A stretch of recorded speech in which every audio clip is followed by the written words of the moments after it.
Hello student, मैं Yogesh Kumar Sahu academy of higher mathematics के YouTube channel में आप सभी का स्वागत करता हूं। प्यारे बच्चों, हम लोग शुरुआत कर रहे हैं वीडियो लेक्चर सीरीज, और जो कि हमारी ऑफलाइन क्लास होगी उसी का ही एक रूप होगा जो कि यूट्यूब में अपलोड किया जाएगा। कुछ बच्चे यहाँ पर ऑफलाइन क्लास ज्वाइन करते हैं, कुछ बच्चे ऑनलाइन क्लास ज्वाइन करते हैं। तो उस दृष्टि को देखते हुए हमने उस बात को समझकर हमने क्या किया है, वीडियो लेक्चर सीरीज स्टार्ट किया है जो कि यूट्यूब में भी बच्चों को मिलेगा।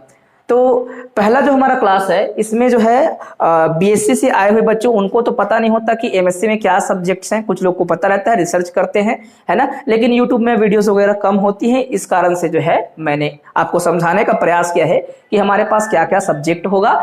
जैसे कि पहला सब्जेक्ट है बच्चों हम लोग का एडवांस एब्स्ट्रैक्ट अलजेब्रा। ये जो है आप पहले भी पढ़ चुके हो, वही होगा, लेकिन थोड़ा सा एडवांस होगा इसमें, है ना। जो ऑफलाइन में बैठे हैं वो लोग एक बार देख चुके हैं, आप सभी को पता है।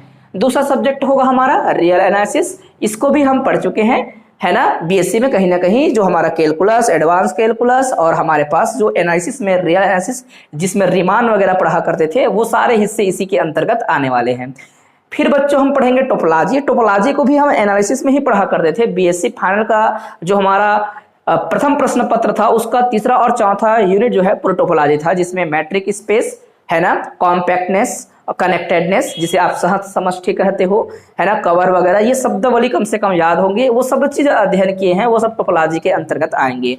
कॉम्प्लेक्स एनालिसिस बच्चों, हमने जो हमारा एनालिसिस नाम का सब्जेक्ट था बीएससी फाइनल में, उसके अंदर हम तीसरा यूनिट कॉम्प्लेक्स एनालिसिस पढ़ा करते थे, तो हमारे एक कॉम्प्लेक्स एनालिसिस होगा। और पांचवा पेपर जो होगा वो होगा हमारा क्या, डिस्क्रीट मैथमेटिक्स। तो एमएससी फर्स्ट और सेकंड दोनों में ही यही सब्जेक्ट होंगे, कोई अलग सब्जेक्ट नहीं होगा। इसके आधा हिस्से को हम किस पर पढ़ेंगे, फर्स्ट सेमेस्टर में। इसके आधा हिस्से को फर्स्ट सेमेस्टर में, इसका फर्स्ट सेमेस्टर, इसका फर्स्ट सेमेस्टर, सबका आधा आधा। और आधा कहने का मतलब है सिलेबस, आधा और ज्यादा ऐसा शब्द ना प्रयोग करके सिलेबस अलग अलग बांट दिया जाएगा। फर्स्ट सेमेस्टर में अलग सिलेबस होगा, सेकंड सेमेस्टर में अलग सिलेबस होगा, है ना, लेकिन जो है इसी बुक के अंतर्गत आने वाले हैं। अब नंबर डिस्ट्रीब्यूशन को समझ लेते हैं कि नंबर कैसा होगा। किस अगर एग्जाम की बात करें तो 100 नंबर का हर एक प्रश्न पत्र होगा। मतलब कुल प्रश्न पत्र में है, अगर हम एक सेमेस्टर में गिने तो 500 नंबर का पेपर होगा, और जिसमें से इसको भी बांट दिया गया है। जो लिखित एग्जाम होगा वो 80 नंबर का होगा, और 20 नंबर इंटरनल। ये जो है आपके कक्षा में व्यवहारिक ज्ञान किस प्रकार से है, आप प्रदर्शन कैसे करते हैं, आपकी अटेंडेंस कैसी है, आप सेमिनार कैसे देते हैं, इन तमाम चीजों को देखकर इंटरनल जो है एग्जाम थोड़ा सा लिया जाता है। कुछ लिखित रूप में होता है, कहीं पे कुछ वाइवा, किसी भी तरीके से इसको जो है बच्चों को दिया जा सकता है। अलग अलग कॉलेजेस, अलग अलग यूनिवर्सिटीज में अलग अलग तरीके से इनको वो करते हैं। और एक खास करके जो हमने यहाँ सब्जेक्ट लिख रखा है वो हमारा पंडित रविशंकर शुक्ला यूनिवर्सिटी और बहुत सारे जो पूरा इंडिया के जो यूनिवर्सिटी हैं यही सब्जेक्ट चलते हैं। कुछ जगहों पर इसमें थोड़ा बहुत बदलाव है, जैसे सेंट्रल यूनिवर्सिटी में कुछ जगहों पर बदलाव है ना, सब्जेक्ट को लेकर। कहीं पे डिफरेंशियल इक्वेशन को डाल दिया गया, कहीं पे और कुछ डाल दिया गया, लेकिन मैक्सिमम यही होता है ना। और हमारा जैसे नाम सब्जेक्ट का वही है, इसका अर्थ ये होगा कि इसके अंदर जो टॉपिक्स होंगे लगभग वही होंगे, वैसे ही होंगे। सिलेबस हल्का फुल्का अदल बदल हो सकता है, तो घबराने की जरूरत नहीं है। दूसरा यूनिवर्सिटी के बच्चे भी इसको आसानी से पढ़ सकते हैं, है ना। ये जो मैंने तमाम ये जानकारी जो आपके सामने रखा है, ये रविशंकर शुक्ला यूनिवर्सिटी के लिए 100% सही है, ठीक है। फिर आता है एग्जाम पैटर्न। एग्जाम पैटर्न का क्या अर्थ होता है, एग्जाम पैटर्न मतलब एग्जाम देंगे कैसे, प्रश्न वहां पर जो पूछा जाएगा वो प्रश्न होंगे कैसे। तो इसको 4 सेक्शन में बांटेंगे, A B C D, right. और प्रथम जो सेक्शन है ए, 20 क्वेश्चन होगा, और उस हर क्वेश्चन में ये जो है मैंने पीछे लिखा है वो नंबर है। एक क्वेश्चन में 1 नंबर मिलेगा, तो टोटल 20 नंबर का ये आपका होगा, ये ऑब्जेक्टिव प्रश्न होंगे। दूसरा जो आपका सेक्शन बी है वो सेक्शन बी, अच्छा इस सेक्शन ए को समझाता हूं, लिखना कैसा है। आपके उत्तर पुस्तिका में पहला पेज जो लिखा रहेगा उसमें तो आपको OMR भरना होगा, है ना। और दूसरा पेज जो होगा बच्चों, दूसरा पेज में आपका ये लिखा रहेगा, है ना। दूसरा या तीसरा पेज कहें, एक तो OMR वाला हिस्सा होगा और उसके अंदर के जो हिस्से होंगे, ये पहला जहां से उत्तर लिखना चालू करेंगे इसको प्रथम पेज कहना चाहिए।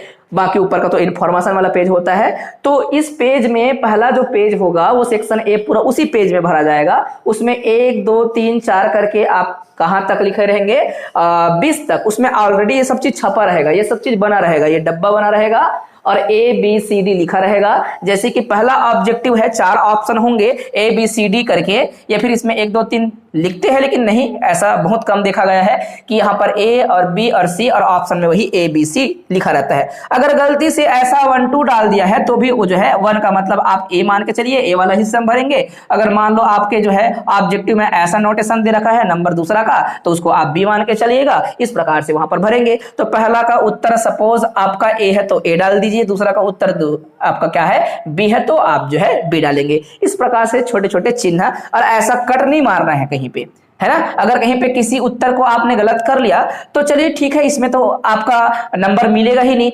मान लो किसी ने आपका गलती यहां पर कर दिया, कुछ ऐसा लिख दिया जो कि उसका उत्तर था नहीं, बाद में समझ आया कि ये तो उत्तर है ही नहीं, तो चाहे तो कट कर देना, कोई दिक्कत नहीं। आपका जो सही उत्तर है वहां पर नंबर मिलने की चांस रहेगी। आपके टीचर की जो है मनोदशा के ऊपर है कि वो आपको किस प्रकार से लेता है। मेरे ख्याल से नंबर आपको देना चाहिए।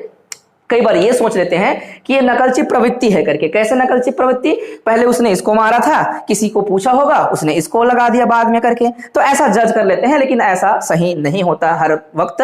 अब सेक्शन बी की बात करेंगे तो सेक्शन बी में बच्चों 10 प्रश्न पूछा जाएगा और 10 प्रश्न में हर एक प्रश्न में 1.5 नंबर मिलेगा। तो 10 प्रश्न है तो कुल नंबर क्या होंगे सेक्शन बी में, 15 नंबर होगा। और सेक्शन बी को लिखना कैसे है, ये दूसरा पेज होगा आगे। ए सेक्शन हो गया, वो तो खत्म हो जाएगा। बी सेक्शन, तो बी सेक्शन में बच्चों आपको क्या नजर आएगा, बी सेक्शन में आप देखेंगे तो एक पेज में 2 उत्तर लिखने होंगे और उत्तर क्रमांक पहले से लिखा रहेगा, आपको लिखना कुछ नहीं है। चाहे तो यहाँ पर हाईलाइट करते हुए section A answer number first आप एक्स्ट्रा हाईलाइट करके लिख सकते हो। अगर कहीं नहीं लिखना है तो भी कोई दिक्कत नहीं है, पहले से लिखा रहता है, डला रहता है क्रमांक, कोई प्रॉब्लम नहीं होगा किसी को, है ना। आप लोग समझ रहे होंगे इस बात को, और जो बच्चे हमें यूट्यूब में देखेंगे वो भी समझ रहे होंगे। तो यहां पर ही आपको उत्तर लिखने हैं। तो बात समझिएगा, ऐसा आप मत करना कि कुछ लिख दिए और गलत कर रहे हो। अब गलत कर रहे हो तो आपके पास और जगह नहीं है, कोई एक्स्ट्रा आपको पेपर नहीं मिलेगा बनाने के लिए। बात क्लियर है, मतलब बहुत ऑथेंटिक आपके पास जानकारी होनी चाहिए, आपकी उत्तर जो है बहुत स्पष्ट होना चाहिए और अच्छा होना चाहिए। इसीलिए तो ये MSc है, मास्टर ऑफ मैथमेटिक्स, है ना, master of science in mathematics. तो वहां पर जो बच्चा अच्छा जानेगा वो लिखेगा, अगर जो गुरु घंटाल टाइप का होगा थोड़ा सा कुछ लिखना चाहेगा फिर काटेगा, ऐसे लोगों के लिए क्या है, और एक्स्ट्रा जगह नहीं है। फिर जो लिख लिए उसको अच्छा लिखिएगा। मान लो उत्तर 2 का 1 में लिख दिए तो उसको काटे मत, काटने से कोई मतलब नहीं है। आप क्या करेंगे, आंसर क्रमांक को बदल देंगे, यहां पर कट कर देंगे आंसर क्रमांक को, यहां पर लिख देंगे, इस वाले को यहां पे लिख देंगे। अब बाकी चीज को फिर बदलना नहीं है, बाकी जहां का उत्तर जहां है वहां ही लिखिएगा, ठीक है। मान लो 1 2 में गड़बड़ हो गया तो उसको जो है उसको आपस में जो है इंटरचेंज करके आगे बढ़ सकते हो, उसमें सोचते रहने से कोई मतलब नहीं है। लेकिन ज्यादा नहीं होना चाहिए जो घटनाएं हैं, क्योंकि शिक्षक जो है अपने प्रश्न पुस्तिका को लेकर उत्तर को जाके फटाफट चेक करता है, प्रश्न को पढ़ेगा नहीं वो बार बार। उसको पता है कि इस सेक्शन में इस टाइप के क्वेश्चन होंगे, उस सेक्शन में उस टाइप का। अब BSc में क्या होता था, जहां मन लगे वहां जिस प्रकार के उत्तर को लिख दो। अब यहां पर अगर ऐसे जो हमारा पेपर है MSc में, अगर वो काम करेंगे तो टीचर ज्यादा परेशान हो जाएंगे कि कहां से क्या लिखा इसने, कौन सा प्रश्न का कौन सा उत्तर है, क्या चेक करें। टोटल प्रश्नों की संख्या देखिएगा बच्चों, टोटल प्रश्नों की संख्या 50 होने वाली है, जबकि BSc में कितने थी, BSc में 15 था, 15 में से कितना बनाना है, 10 बनाना था। तो वहां पर जरा ढूंढने में समस्या नहीं थी। अब तो प्रश्न की संख्या 50 होने वाली है और बहुत सरल होता है, कठिन नहीं होता, ध्यान से समझिएगा। आई होप कि आपने सेक्शन बी को समझा। सेक्शन बी में क्या करना है, एक उत्तर यहां पे लिखना है, एक उत्तर यहां पे लिखना है, और इसमें केवल परिभाषाएं और क्या पूछा जाएगा स्टूडेंट्स, कुछ स्टेटमेंट्स, छोटे एग्जाम्पल्स, या फिर छोटे मैथमेटिकल कोई प्रारूप से बना हुआ कोई क्वेश्चन ऐसा पूछ सकता है। अगर नहीं बनता, मान लो लग रहा है कि क्वेश्चन हमारा बड़ा बन रहा है, मैथमेटिकल ऑपरेशन से बन रहा है मान लो, तो ऐसा डिवाइड करके थोड़ा सा इधर लिखेंगे, आधा हिस्सा को इधर लिखेंगे, ऐसे लिखते लिखते यहाँ पर बराबर उत्तर, फिर बचा हुआ इधर जो है उत्तर को आप आगे बढ़ा सकते हो, अगर कहीं मैथमेटिकल ऑपरेशन के थ्रू आपको आगे बढ़ना है तो। ठीक है, ये केवल रविशंकर की बात हो रही है। अब दूसरा यूनिवर्सिटीज में क्या क्या जो इसके पैटर्न है एग्जाम लेने के, क्या उनकी वो होती है रणनीति, मैं वो नहीं जानता, है ना। तो ये तो रविशंकर के बच्चों के लिए है, कोई प्रॉब्लम नहीं है, आप सभी समझ गए होंगे। अब आता है सेक्शन नंबर क्या है आपका C, है ना, तीसरा सेक्शन, जिसमें 10 प्रश्न दिया जाएगा और हर एक प्रश्न जो है कितना नंबर का होगा बच्चों, 2.5 नंबर का होगा। अर्थात पूरा जो सेक्शन है वो कितने नंबर का हो जाएगा, वो सेक्शन हो जाएगा 25 नंबर का। अंत में जो होगा आपका सेक्शन डी। अच्छा, इसकी बात करें सेक्शन सी का, तो एक पेज बस मिला रहेगा, उसमें भी उत्तर क्रमांक डाला रहेगा और लिखा रहेगा कि सेक्शन नंबर ये, उत्तर नंबर पहला। तो पहला का ऐसा आंसर क्रमांक ऐसा बस लिख दे रहता है, समझ आना कि ये यहां पर आपको क्या लिखना है, पहला आंसर लिखना है करके। पेज नंबर ऊपर में जो है पहले से सेक्शन नंबर डाला रहता है, सी है करके, और जो है नीचे में एक लिखा है, मतलब एक वाला उत्तर उसी पेज पे लिखना है। और वो बारी बारी से लिखा रहेगा, 1 2 3 पहला पेज है, मतलब पहला उत्तर, दूसरा पेज में दूसरा उत्तर है, एक पेज एक प्रश्न का उत्तर लिखना है। क्या बातें समझ आ रही है आप लोग को? उसके बाद आता है हमारा सेक्शन नंबर चौथा, जो कि डी सेक्शन है। और डी सेक्शन में क्या होता है बच्चों, 5 प्रश्न दिया जाएगा, लेकिन ये 5 नहीं होता बच्चों, अथवा करके कितना होता है, 10 होता है। कोई एक बनाना है, एक यूनिट से 2 क्वेश्चन आएगा, 2 में से एक बनाना होगा। बात क्लियर है? इतना आपको समझ आया होगा, ठीक है, ये क्लियर होगा। अच्छा, अब यूनिट के अंदर के थोड़ा नंबर डिस्ट्रीब्यूशन को समझने का प्रयास करते हैं। और सेक्शन डी के बारे में बात किए भी, तो सेक्शन डी में 2 पेज दिया जाएगा, एक पेज इधर एक पेज उधर जो है लगा रहेगा, उसमें जो है एक उत्तर देना है।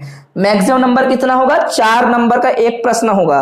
तो जो है सारे बच्चे जो है इसी पर ज्यादा समय खपा लेते हैं, क्योंकि ये आईएमपी लगता है बच्चों को, बड़ा बड़ा प्रश्न, क्योंकि बेसिक प्रवृत्ति को अपनाते रहते हैं।